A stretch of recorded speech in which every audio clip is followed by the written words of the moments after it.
Të dashur qytetarë dhe qytetare, kjo seancë është një seancë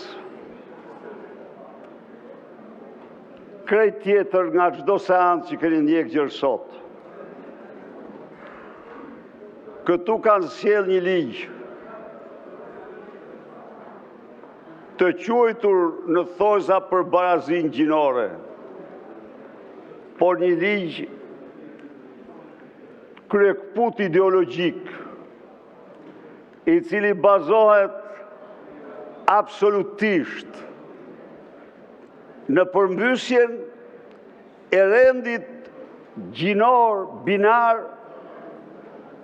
shekullor dhe mbivjeçar, në përmbysjen e familjes dhe vlerave të saj, në përmbysjen e librave të shenjtë dhe moralit të tyre, në përmbysjen e të drejtës prindërore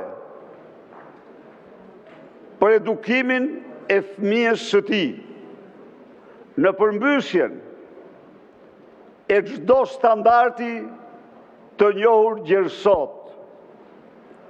Theksoj dhe ritheksoj 1000 herë se kam qenë, jam dhe do mbetem i paepur në bindjet e mia dhe në programet e partisë për barazinë midis burrit dhe gruas, për barazinë midis nënës dhe babait, midis motrës dhe vllait. Por pikërisht kjo barazi sot zhduket, sot merr goditjen me fatale, sepse kjo barazi e bazuar në binaritetin.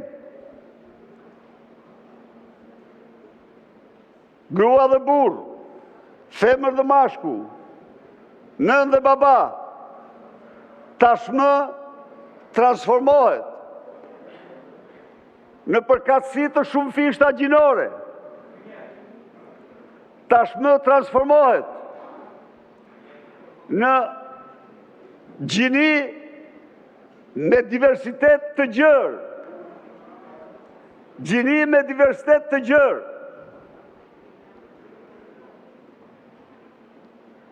Duke përmbysur kështu Kushtetutën e Shqipërisë, në themelore të saj, të lirive të drejtave të njeriut, të lirisë së besimit, të drejtave të prindërve mbi fëmijët e vet,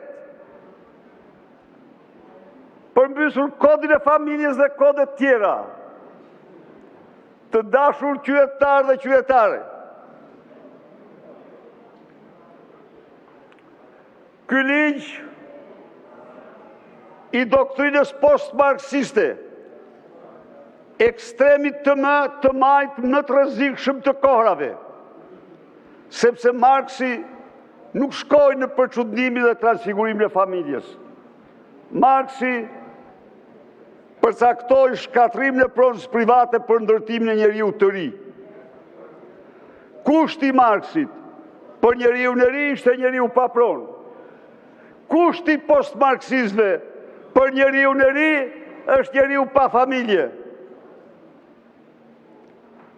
Qytetarë dhe qytetare, sillet në emër direktivave të Bashkimit Evropian.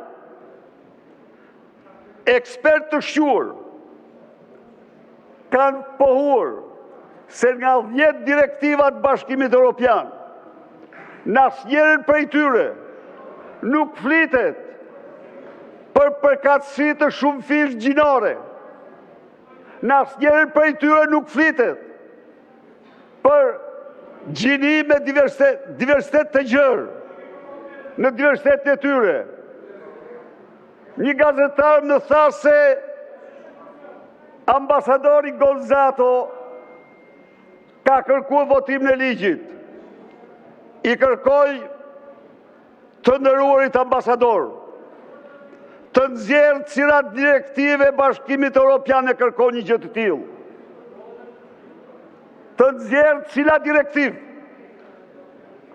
të thot shqiptarve se direktivat janë aty, sepse ky ligj nuk ekziston, është hedhur poshtë, nuk ekziston në 21 vende anëtare të Bashkimit Evropian. Sepse ky ligj është hedhur poshtë nga gjykata kushtetuese franceze në vitin 2016. Sepse ky ligj de facto u mohon prindërve të drejtë e edukimit të fëmijëve të tyre të bazuar në dhuntin që u ka dhënë Zoti vajzë ose djalë, apo natyra për ata që nuk besojnë Zotin. Sepse ky ligj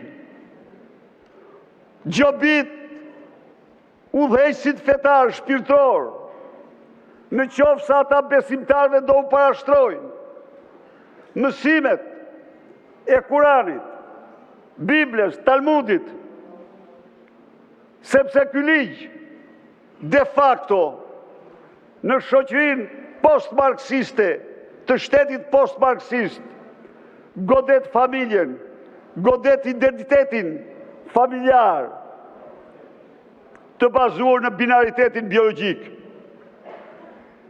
Pra, çfarë kanë bërë ky grup sorosianësh që ka pushtuar shtetin shqiptar, edhe ajo që erdhi, e rritur, e mkëmur dhe pasuruar familjarisht me fondet e monstrës njerëzimit George Soros. Dhe tani, këtë ligj kërkojnë ta votojnë në ora 2 të natës. E kanë vendosur në pikën e 17. Këtë ligj, i cili de facto përmbys kodin e familjes Republikës së Shqipërisë, kod që sankcionon se familja bazohet në gruan dhe burrin, në nënën dhe babajt, por tani